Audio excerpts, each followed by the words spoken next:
Assalamualaikum guys and welcome back guys.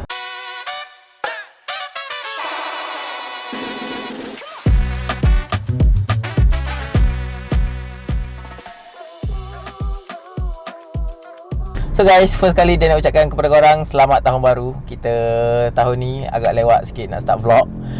Sebenarnya dia punya plan tahun ni ingat nak buat video 5 hari satu video, tapi tahu-tahu hari ni dah 25 Januari dah. And kita belum post apa-apa lagi dekat kita punya YouTube untuk tahun ni kan. Tengok ada budak kecil dia tengok ayah dia tengah vlogging guys. Cuba. Guys, sebenarnya kita orang bertiga ni dah banyak dah video yang kita rekod, tapi tu lah dia rasa macam malas sangat nak edit. Sebab ada video tu starting dia okey, tapi last tu dia lupa nak rekod. Ngujung tak comel kata mami. So nak tak nak kita pun terpaksa lah tak boleh upload balik. Edit separuh Lala tengok outro tu rasa macam tak sesuai. So terpaksalah kita orang cancel untuk upload video tu. So guys, hari ni kita orang bertiga nak pergi mana Mi? Pergi mana adik? Cepat. Gimana adik? Hari nak pergi mana? Kita nak pergi So kita orang bertiga nak pergi satu kafe dekat Kota Baru ni. Nama kafe dia Cafe. Which is tak silap dia, kafe dia ni dia kucing kan? Dia pasal kucing ke kan? Kafe minum air bersama kucing. Adik ke? Kita share kopi dengan kucing. So guys, ni hadis ni sebenarnya tadi masa dia tengah set up kamera, dia kalut juga guys nak pergi kamera. And tadi masa on the way juga dia tengah joget. Joget dia sekali lagi, joget. Cak cekit. Cepat joget sekali lagi. Cepat. So guys, korang tengok video ni ni Adis tengah joget guys. Jom kita pergi kat Cafe. Let's go Adis, let's go cepat. 1 2 3 Cafe.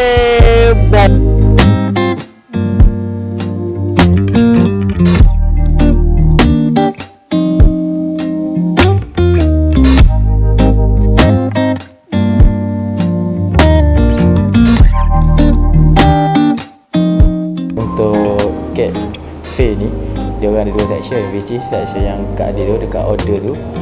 Dekat situ pun boleh order and minum juga guys. Cuma dia ada satu lagi section which is kat yang dia duduk sekarang dengan Baby Hadif. Dekat sini ni dia ada banyak kucing guys. Tapi tu lah bagi dia kalau nak lepak makan situ agak kurang selesa lah, sebab dia bawa whiskers dalam ikon vlog. So bagi dia mungkin agak terganggu guys. Tapi kalau korang nak tengok kucing, sesuai sangat lah. Tengok Hadif pun suka gila. Hadif ni dia suka sangat kucing guys. Macam dekat rumah pun kita ada bela beberapa ekor kucing. So excited lah dia. Tadi aunty tu kata yang ni agak agresif sikit, so dilarang untuk pegang dia sebab dia tengah bad mood sekarang. Tadi dekat kaunter akak tadi kata kalau korang nak bagi makanan boleh minta dekat dia punya kaunter, tapi kena bayar guys. So kalau korang rasa nak feed kucing dalam tempat ni, tak silap dia tadi RM5 tu.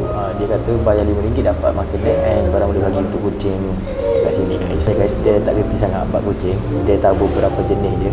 Tapi dalam box tadi tu ada seekor tu mami kata yang ragdoll guys. Ragdoll ni yang paling antara yang paling famous lah guys dalam video kucing ni.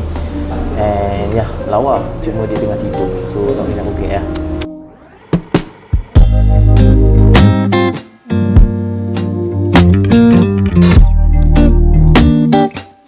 Sini kita orang keluar daripada area kucing tadi and lepak luar ni guys. Sebenarnya macam cakap tadi, kedai dia ada 2 section guys. Jadi kalau tak silap dia ni mungkin tempat order ataupun korang boleh chill lah minum kopi kat sini. And yang tadi tu tempat kalau nak main kucing ataupun nak minum air kat sana pun boleh, tak ada masalah. So bagi dia kedai dia nice.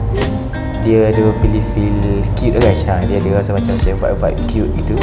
And tak lah guys, dia rasa cute tu sebab dia banyak main konsep macam kucing-kucing. So benda ni unik lah, jarang ada dekat Kelantan. So dia recommend guys, korang kena try. Kalau korang nak mari main kucing ataupun nak mari lepak-lepak, ambil gambar kucing, dating pun boleh guys. Kalau korang rasa nak dating, baik kucing ni balik tu. Mami kata kita pun dah balik dah. Yang comel lah, ni bukan kucing, yang ni comel.